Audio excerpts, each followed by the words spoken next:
should you stop taking your calcium supplement? Oh, hold your horses there. Okay, listen, if you're deficient or you have osteoporosis and your doctor told you to take it, then take it. Right. But if you're the average person who's just shopping for supplements, And you're just trying to stay healthy and keep your bones strong, let's wait till the end of this video and you decide if you think you should be taking calcium if you're the average person, not counting the people whose doctor told them that they have to take it. Okay, so calcium. So what is calcium? Calcium is an alkali earth metal. It's Ooh. an element. You see it on the periodic table, and its atomic number is 20. 20, So yes. it has 20 protons, 20 electrons in its atomic state. Okay, and it's quite reactive in air. Just like, Like you. No, like like you. you. I'm You. not reactive in air. There's certain other things that get me right. reactive. Okay, and this is a very abundant mineral in our bodies. Most of it lives inside of our bones, like 99% of it's in our bones, like 1% or slightly less is in our bloodstream, and it's not quite as common as carbon.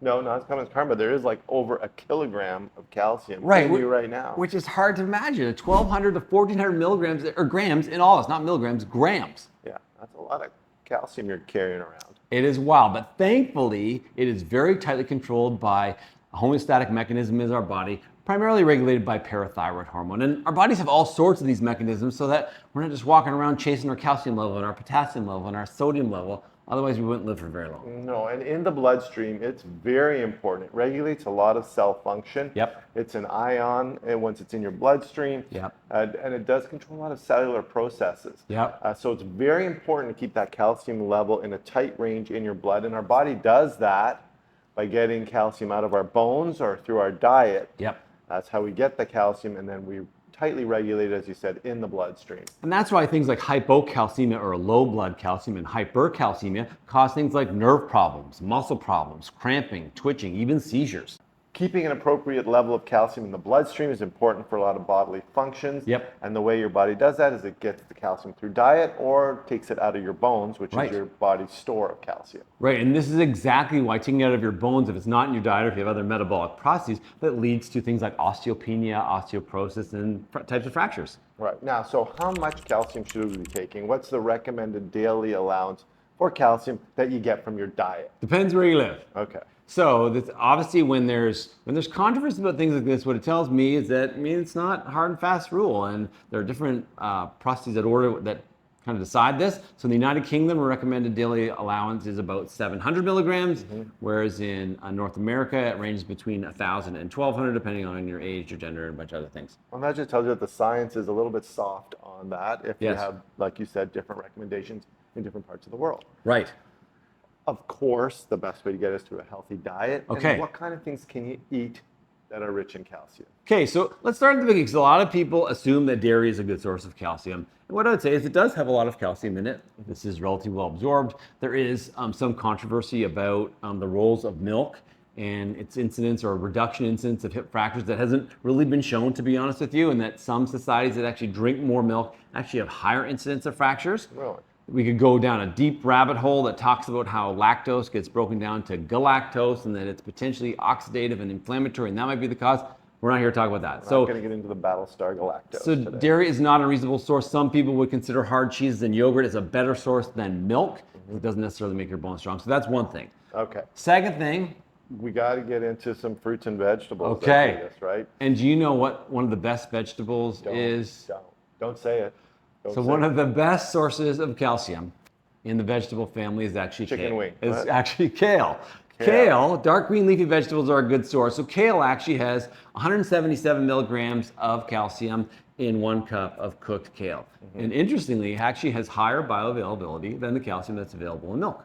Right. Right. One issue about green leafy vegetables that I would say is that there are some things in certain plants that have oxalates that can bind to the calcium, that can lead to stone formation and reduce its absorption. So things like spinach that may have some calcium, because the oxalate's associated, it actually is not necessarily considered a very good source of calcium. Sorry, Popeye. Sorry, Popeye. Okay, another one, a really, really high source that is a bit of a sneaky one is rhubarb. It's that tart, kind of celery-looking kind of fruit. The thing that's left aside in the vegetable aisle quite often. Yeah. Almonds are a very good source. Oranges actually are a reasonable source of calcium, as well as canned fish. Yeah, there you go. Why do you think canned fish can help you out of this? Because things like salmon and sardines have very small edible bones, and those bones, just like our bones, are a very good source of calcium. Okay. Don't go out and eat some fish bones now just because of this. No, but consider a wide variety of healthy diet. And if you can get the amount of calcium that you require, most organizations today would say this is the best way to get your calcium. So what's the issue with calcium supplements? I feel like most of our lives we've been told, get your calcium, maybe take a calcium supplement, try this. Yeah. Why now are we saying, hey, maybe we shouldn't do this? That makes sense, right? Our body is over 1 kilogram of calcium. Yep. So taking a supplement obviously should help. Right. However, the evidence would show that the average person taking a calcium supplement Yep. is not doing themselves a favor, but may even be doing themselves some harm. Which really, we've talked about this before. We talked about it in our vitamin C video recently. So if the cost is low and the risk is low and the potential benefit is great, that makes sense. That sounds like a supplement that's good. So calcium is not particularly expensive. It's Nope. readily available in calcium carbonate form. The benefit, we're not sure. We're not sure about its benefit when you take calcium. Does it directly relate to reduced fracture risk? That's certainly up in the air. You would think it does. You would, but I think the evidence would argue with you. But more importantly is that it's pretty well established that there are risks associated. So let's go back a little bit. Why did we think that calcium was helpful? Because there was a landmark study a long time ago in institutionalized women where they were given calcium and vitamin D, and it showed that their risk of fracture went down. When people went back and looked at this, they say it was poorly run. These people were institutionalized, and their vitamin D levels were so low that the benefit was probably from the vitamin D, not the calcium. So there was an association, but not causation. Right.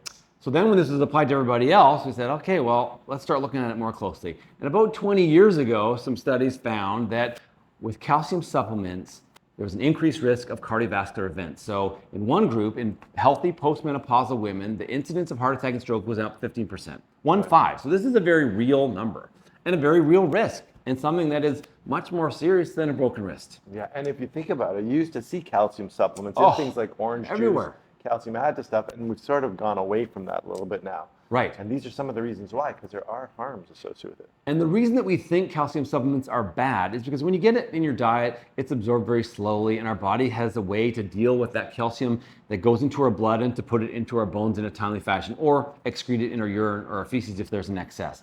When you take a supplement, the spike is so high and it's prolonged for a long period of time, and the thought is that this leads to a hypercoagulable state. Right. So your blood becomes too thick, and this can lead to a heart attack and stroke, and also can cause progression of atherosclerosis. Yes. Go ahead. So it's kind of like you're robbing Peter to pay Paul, which normally I'm okay with. I know. But in this situation, I don't think so, because you want to keep the calcium in your bones, not in your arteries. Right, we don't want it in our arteries, and we've talked about this before with the calcium score that you can do for your Yes. heart. So there's lots of issues there. Other potential risks would be there's some theoretical risk of increased risk of dementia, kidney stones, like we've talked about. Most of the other symptoms are related to your gastrointestinal tract, so constipation, nausea, vomiting, bloating, and even some studies have found there's an increased risk of colonic polyps with increased calcium Really? supplement take.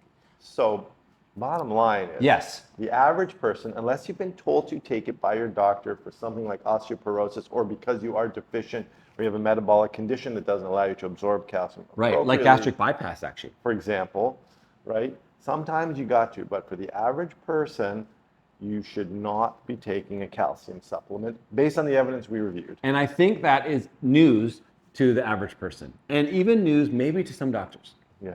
Yeah, so to this doctor. to this doctor, so what we would say is the take-home message is get calcium from a healthy diet. We've always talked about this. A healthy, balanced diet that includes a wide variety Yes. of real foods, so whole foods, avoid the processed stuff, avoid the junk food. This is probably going to meet your calcium requirements. Yeah. But if you do have an issue, please talk to your doctor. Always check with your healthcare professional. They know your body, they know you best, and they'll tell you if you should be taking one or not.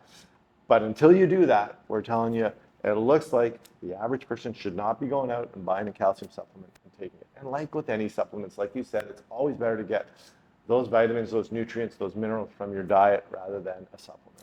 I would say the other thing that is a take-home message here is let your doctor know what supplements you're taking, because you might be taking the upper limit that they say for calcium consumption is 2,000. So say you're taking 2,000 milligrams of calcium a day, and all of a sudden you're having heart issues or stomach issues or kidney stones. Your doctor's like, this is so weird. I can't figure out why. And you're like, oh, I forgot to mention I'm taking 2,000 milligrams of calcium a That day. could be doing it. That could be doing it. All right. Okay, now you know. If you like this video, please like it, subscribe to our channel. And leave us a comment with your experience with calcium intake. Believe me, the comments that you leave help other viewers who look at the comments to learn something as well. Now you know. Remember, you are in charge of your own health. We'll see you next time.